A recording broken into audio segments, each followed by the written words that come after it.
Hey everybody, welcome to our Week 3 Thursday Game of the Week preview along with Brennan Hall. I'm Scott Barboza as always. Again, this segment is presented to you by the Massachusetts Army National Guard. For more information, go to nationalguard.com. Brennan, we got a real doozy coming up. For the third time in our side history, the third year of our coverage, we got a number 1 versus number 2 matchup, Everett, St. John's Prep. Yeah, and the one thing to watch out for here is Everett is 7-0 against the Catholic Conference since that 2009 Super Bowl loss as a variant. We talk about some of the best non-league, non-Thanksgiving rivalries. We saw a great one last week with Barnesville Dennis Yarmouth, but one of my favorites here is Everett versus the Catholic Conference. Yeah. There are always some battles here. Yeah. So. And we're going to get straight into it here. Brennan just caught up with Coach deBiaso. Here's a look at that. Here with Everett High head coach John deBiaso. We've got a big game coming up on Saturday afternoon here at Everett Memorial Stadium. Our first number 1 versus number 2 matchup between our two top teams in the ESPN Boston poll since 2010. And obviously a very familiar opponent, a coach you know very well, a team you know very well. What have you guys noticed about these guys watching the first 2 weeks? I think that they're much more experienced than they've been the past couple of years. They've got a wealth of returners on defense especially. And it's the names that I've seen for the last 2 years, and they're still there. So generally, when a team, comes back with that many experienced players, you're expecting big things out of them, and it doesn't surprise me that they're having such a great year. When you see Jonathan Thomas this year, what's the biggest thing that jumps out from what he was a year ago? I actually remember when he was 14, 15-year-old trying to cover Matt Costello in Gillette. And the transformation from then to now is amazing. I mean, he looks like a college player now. He looks like a Division I college player. He looked like a Pop Warner player 2 years ago. So, you can just imagine how much he's grown as a player and maturity-wise in the past 2 years.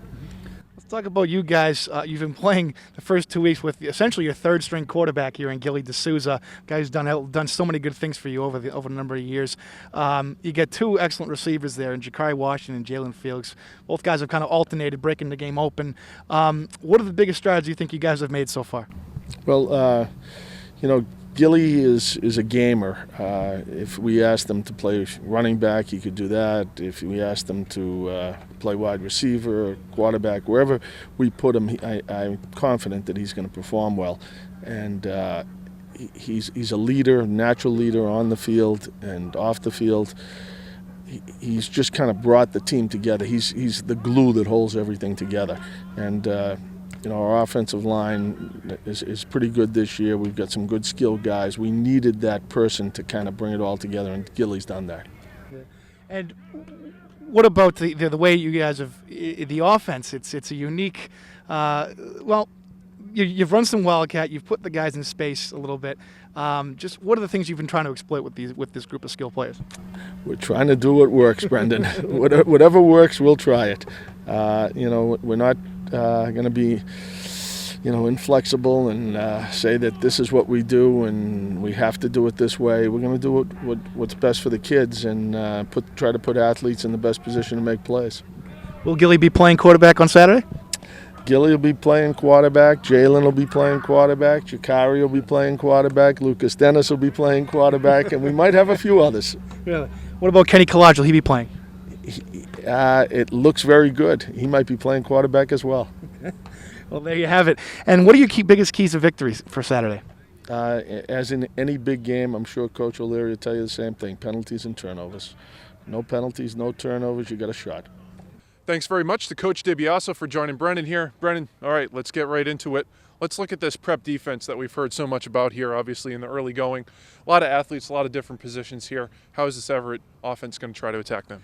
Yeah, I think, the perimeter is the key, as it has been in the first 2 weeks. You got 2 tremendous athletes there in Jalen Felix and Jakari Washington. Reminded some of us a little bit of the connection they had there 2 years ago with Matt Costello and Manny Espria. Just able to take the top off the defense, come at you underneath. I think that's going to be the biggest key. And as they mentioned here about, we kind of read what's in the box and go basically off there. You saw a lot of different stuff, kind of a cornucopia of offense in the first 2 weeks against Leominster and Springfield Central. Obviously, Gilly deSouza at quarterback. They learned a lot of different things at Wildcat quarterback.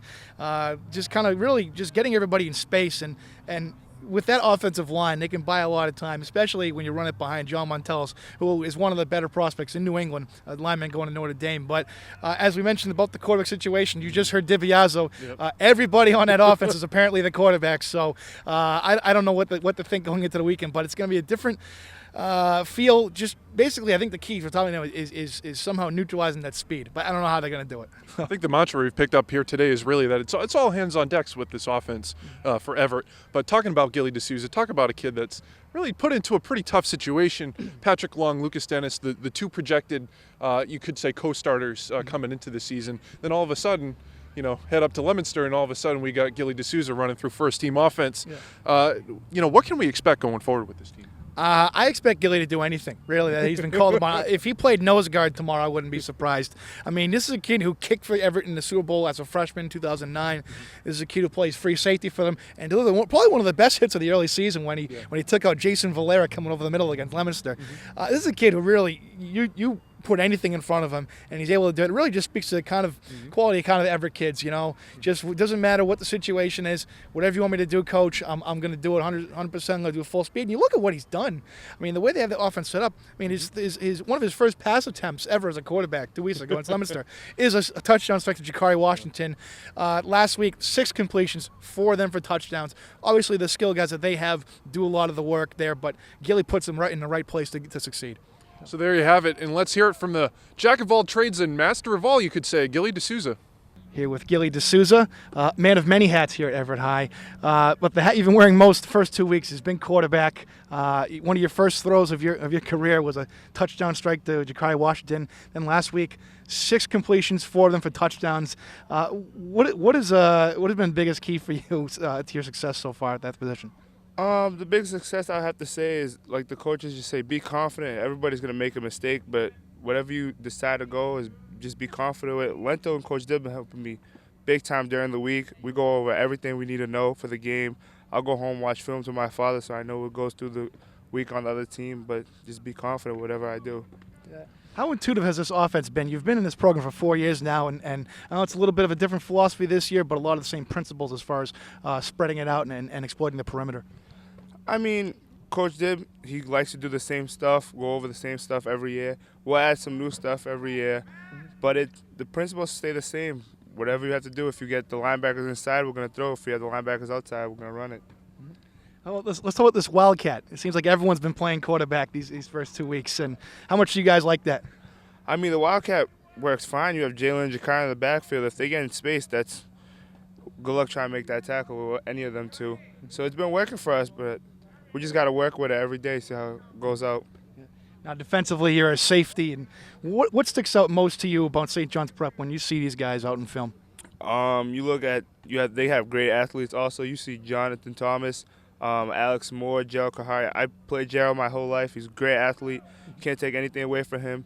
So we got to look out for any passes. Jonathan, great running back. Anything we got to wrap up. If you don't wrap up, he's gonna have a ball day. What do you think is the biggest key to stopping Jonathan Thomas on Saturday? I think everybody has to just swarm to the ball, fly around on defense, to make sure we wrap up.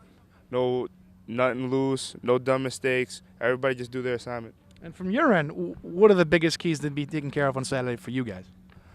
We just got to execute. Whatever we go after, whatever we do, we have to execute on offense, on defense, all our assignments. Thanks very much, Gilly. Brennan, going off that, we're going to jump the page here, look at prep on offense. Now, obviously, we know what we always get from Jim O'Leary's teams year after year, but what makes this team so unique, I think, this year is the ability to go with a real legitimate two-back system in the backfield with Alex Moore, Jonathan Thomas, very hard to beat. Yeah, but the game breaker there is Jonathan Thomas. We saw it last year, a lot of the raw physical ability. This year, he just turned it up a notch. I think they've used him as a dive back a lot so far, but I expect them to open up the playbook. A lot of possibilities with that guy. He's Division I FBS ready. He's probably the best running back in the state of any class, junior, senior, sophomore, what. There hasn't been a talent like this through the prep system a couple of years at least. I mean, you're talking about a legitimate, bona fide Division I athlete there, and he can do so many different things. He can hurt you in so many different ways. So, taking a look at the Everett defense, a lot of the people that we've already mentioned in this piece so far, Gilly deSouza, obviously a big part of that as well, but also Jalen Felix and Jakari Washington on the outside. We're going to get to them in just a moment here. But Brandon, when we look at the secondary, that's very experienced, very physical. Also with a pretty strong linebacking core, I think, coming back here. What are we looking at with this Everett defense? I think, honestly, we talk about the linebackers in secondary. I think it starts with Jeff Saluk, the blindside rush defensive end there. A lot of similarities to Ralph Jonathas, who was on our All-State team a year ago. He's even taken on Jonathas's number. He's a slender guy. He's got a lot of that. A lot of that Dwight Freeney, Chandler Jones, actually, just beating off the edge with athleticism, not so much physical. But you look at that strip sack he had of Kier Delekia against Leominster, and I mean that was just an impressive play. He's really a playmaker there. He's tough to block with one guy. He can really just beat you off the edge so many different ways with the way he moves. I think it all starts there, and obviously buys a secondary a lot of time. But you look at the guys in the secondary. We mentioned deSouza at safety there, and you got Felix in Washington, really good coverage corners. They can cover anybody, from what I've seen so far. So. And taking a look at both sides of the ball, wrapping it all up here, we got Jalen Felix, Jakari Washington, two elemental parts to Everett's success. We're here with Everett's top two receivers here. To my direct left is Jakari Washington. To the far left here is Jalen Felix. And guys, big matchup here at number 2 St. John's Prep here Saturday afternoon, Everett Memorial Stadium. How much are you guys looking forward to this game? We're looking forward to a lot. We're just practicing hard and getting through what we have to do, and so we can play good on the game. I feel like this week we're more motivated. We know exactly what we got to do. We know this is a big game. Number 2 team in the state that we're facing against, and in order to win, I think we're gonna have to play as a team, and that's what we've been doing all year. So I'm looking forward to this week. Let's talk about these first 2 weeks for you guys. Gilly deSouza at quarterback, but running a very efficient offense for you guys. What has been the biggest keys for you guys so far? Just running, blocking, getting the passes, catching it, just making yards and making touchdowns. Being the other team and offense and defense. Jalen, seems like you had a lot of fun last week. Yes, I definitely did. I think these past 2 weeks, we're playing more as a team. Like, we're depending on each other instead of everybody playing as an individual player. And I think that's helping us a lot because we never looked down on each other these past 2 weeks, and we're not going to look down on each other going into this week. So we got high expectation and high hopes. What do you think? The first 2 games here, it's been a battle for 2 quarters, and then somehow in the second half, whether it's you, something happens, play breaks, and the game breaks open. What happens? What changes? Just no matter what, if one's messing up, the other one will help him out and, just make the yards for him, make the touchdown for him. Or if, I'm messing up, he'll help me out. He'll get the yards for me. So we just help each other out and just help make our offense better. Definitely. I think that's more the aspect of it. And we're a very diverse team. So if you stop us in the run game, we definitely could pass. Like you said, Gilly deSouza, he's our kicker, our punter, our quarterback, our DB. So he plays a major role in the offense. So I think that's a good aspect of the game. You guys play in the secondary on defense, but when you look at a player like Jonathan Thomas, who's one of the elite running backs in the state, what sticks out most about him, and how do you contain him? Yeah, he's more of a power runner. He can definitely run that ball. Yeah, definitely. So our linebackers are just gonna have to get through the line and tackle him, and then if he gets to the secondary, me and him will catch him. Yeah, I look at it as I play running back too, so I know a little thing or two about it. But yes, he's a very powerful runner, and like Jakari said, all we gotta do is get in the backfield, stop him, contain him, not let him make big plays, not keep his feet moving, fall forward. I think if we hit him enough, he ain't gonna run hard. I'll start with one with you, but I asked John debiaso a few minutes ago who's quarterback this Friday, and he basically mentioned everybody in the offense. You, Jakari, everybody. Any hints as to what the game plan is for Saturday's game? We are quarterbacks. Anything? It's just to play hard, stay focused, don't have too many slip-ups, no penalties, and then just play like we always play. Stay focused. That's our main key for this game. Stay focused, stay positive, and go into the game with an open mind that it's anybody's game. Well, thank you, gentlemen. And Brennan, that brings us to our favorite portion of our Thursday preview. And you know what that is. It's picks time, obviously. We're going to go off with Friday night here, taking a look at Xaverian and Brockton. Obviously, 2 teams going to be licking some wounds from last week. Yeah, a lot of wound licking. I don't know who's got the bigger wounds to lick, considering the Zavarian played one of the top teams in New Jersey, and Brockton lost to a very tough Reading team that, I think is a little bit underestimated for this area. However, Zavarian has kind of had their number the last couple of years. I expect that trend to continue. I'm going with Zavarian. Yeah, I'm going to go with Zavarian as well. I'm going to call it 27-24. I think the Hawks just have a little bit more than the Boxers in all elements of the game. Sticking with Friday night, going to go again with another team coming off a tough loss last Friday, Catholic Conference Pro with BC High, looking for its first win of the year, going down to Dartmouth in a team that's going to be looking for revenge as well, losing to Attleboro last week. Yeah, and now the key thing here is I've heard that it could be possible that Brennan Craven, who we all kind of left for dead in the that Brockton game, could be coming back under center. There's some injuries to deal with there for BC High, a couple significant ones there. Dartmouth is really chomping at the bit. So obviously when they put these guys on the schedule, they knew what they were getting into. Yep. I think Dartmouth's got a lot more to prove right now to BC High. I got Dartmouth winning that one in an upset. I'm going to go with the Eagles getting their first win of the year. I think it's going to be close, though. I'm going to go 16-14. And let's bring in a Central Mass matchup here, a very emotional game, you could say. Ken LaChapelle going for win number 300 against Tantascwa. Yeah, LaChapelle's been doing it for so long. He's really the innovator here when we talk about the run and shoot offense. Been running it for decades, and he's produced some of the best quarterbacks come through Central Mass in decades. And it's really a testament to how much success he has. Been there since 1976. Really just means everything to the program, and it'll be nice to see him if he pulls this off. It'll be a really nice treat for everyone in that part of the state. So, just a guy you can't say enough about, one of the real masterminds of offense in Massachusetts. So. Yeah, I echo it. Got to go with Northbridge in that situation. Number 300 should be a special one. Yeah. But one thing we haven't mentioned up is the ISL is starting this weekend. We've got a couple marquee matchups coming up. First of which we'll get to the defending champs from Governors playing against Thayer. And I know Thayer's got some weapons this year, but God, one of my favorite players to watch of any level of football last year, ISL, MIA, whatnot, was Tate Jazokos, lacrosse commit for University of North Carolina. A guy who's a terrific dual-threat quarterback. I really like him to be the difference here. I'm going to go with Governors. I'm going to go with Govs as well. I think they're just too strong, too many athletes there to contend with.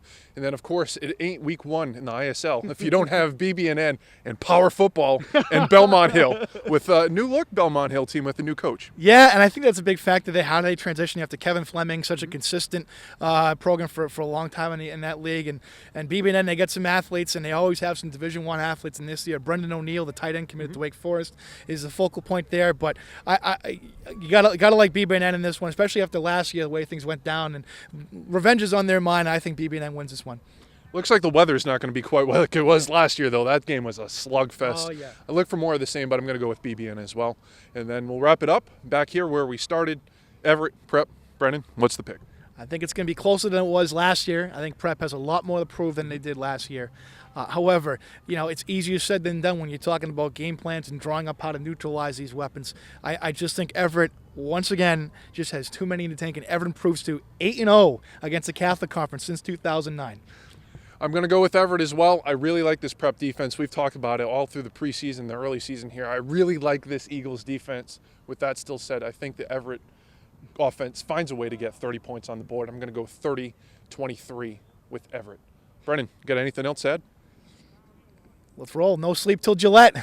There you go, folks. You know the drill. Get the hashtag going already, will you please? And our soccer folks, too. We got one for you, too. People keep asking us about what's the deal with these hashtags. Just go along with it, okay? It's fun. But before I say anything else inflammatory, we appreciate you hanging out with us. We'll see you next week on Thursday. But for now, for Brennan Hall, I'm Scott Barboza with your Thursday Pick of the Week, which, by the way, don't forget, brought to you by the National Guard. Serve your state, your community, and your country. Go to nationalguard.com for more info. Until then, we'll see you next week.